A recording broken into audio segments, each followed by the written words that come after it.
Hey guys, welcome to MTB. I'm Steve. Got the Ripmo here ready to rip. We're headed out to Buddy's farm. Gonna do some jumping and climbing over stuff. He's got a whole bunch of stuff we're gonna try out today. And we did bunny hops last week. If you tuned in, you can check back on that one. And you know, there's English bunny hops, there's American bunny hops. Honestly, you're getting over stuff.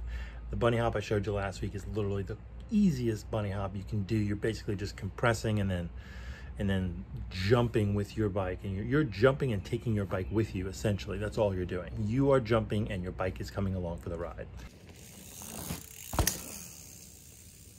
The bike is providing some forward momentum. So anyway, so today we're going to learn to get over stuff that's too big to just bunny hop, or stuff that's kind of like on the edge, you know. There's a difference for you guys that are out there that are newer, like myself. I feel like sometimes there's some stuff like I might make it over, I might not make it over because I'm out on actual trails though.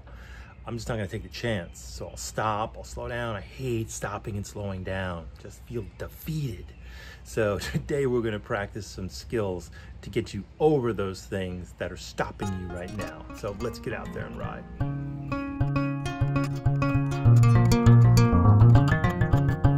Well, hey guys, so we've got a little log here. So today we're gonna go for 3 different heights and widths. So this first one here measures about 12 inches in diameter. It's actually sort of a little bit wider on the one end than the other. So in the middle, it's somewhere right around 12 to 14 inches. This is big enough of an obstacle that you're gonna need to negotiate this. You're not gonna just plow over it even with 29-inch wheels on a full suspension bike. If you're coming at this thing with some speed, you need to pop that front end up there a little bit. And then what I'm doing here is, you'll see I pull back a little bit, get a little pop on the front end, and then I'll do a little hop on the rear end just to unweight that rear end a little bit. And then I'm simultaneously, as I'm hopping, I'm pushing the front bars forward.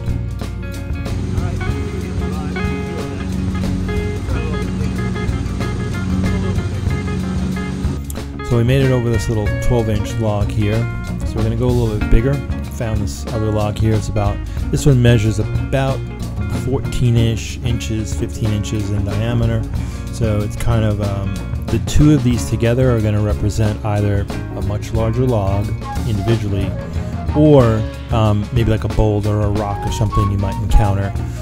And you know, remember, a lot of this is just skills we're learning to chain things together. So here we've got a same thing. We're popping up the front end, and we're also trying to lift that rear end a little bit and push those front bars, or what's known as punching those front bars forward. You see here.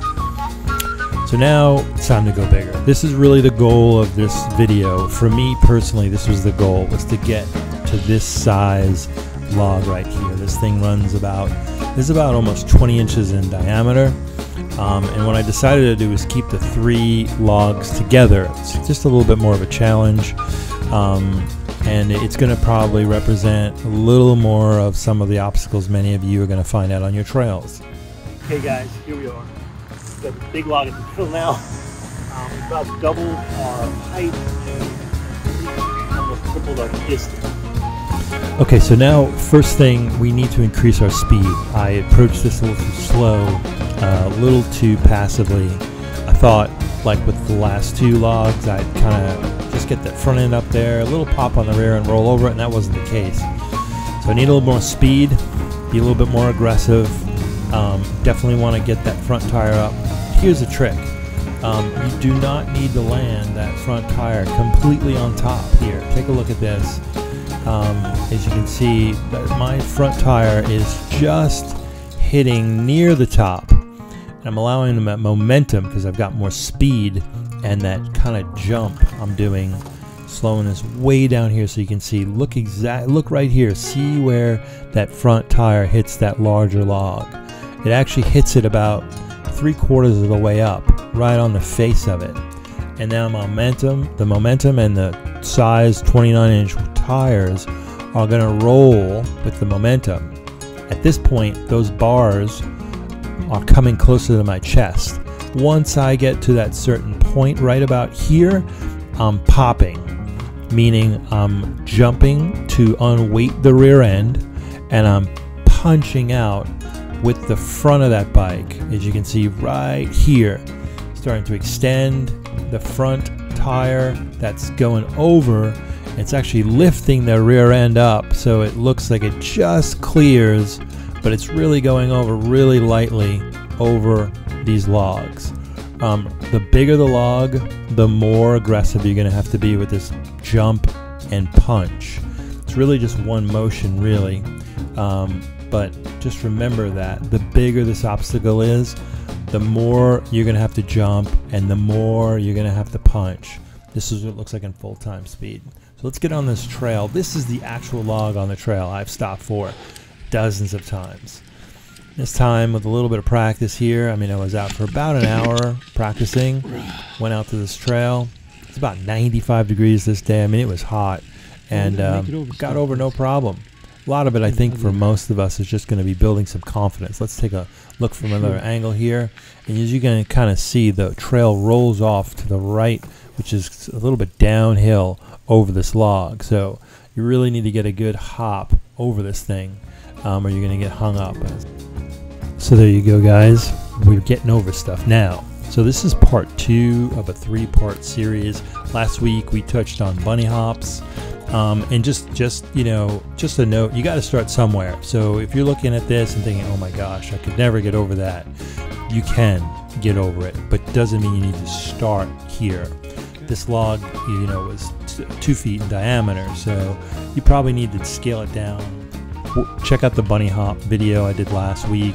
We were getting over like things that were like 4 to 6 inches, you know.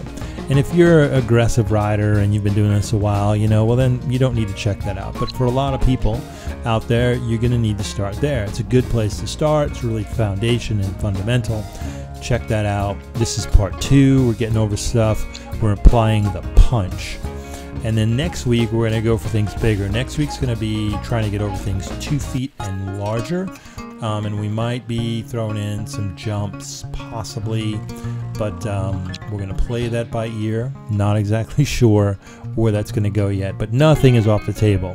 So if you want to leave some comments below and let me know what you'd like to see me tackle, maybe it's more rock feature type elements, maybe it's larger trees, fallen trees like this one right here, just let me know. I'll be happy to try and accommodate you guys without killing myself.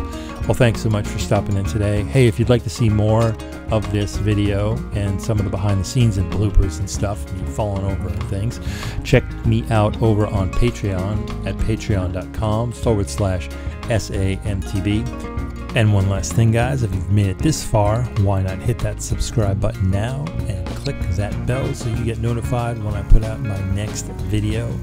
Doing videos about once a week every Tuesday. We're also doing all bonuses on Fridays though, so you don't want to miss those. So click that bell now.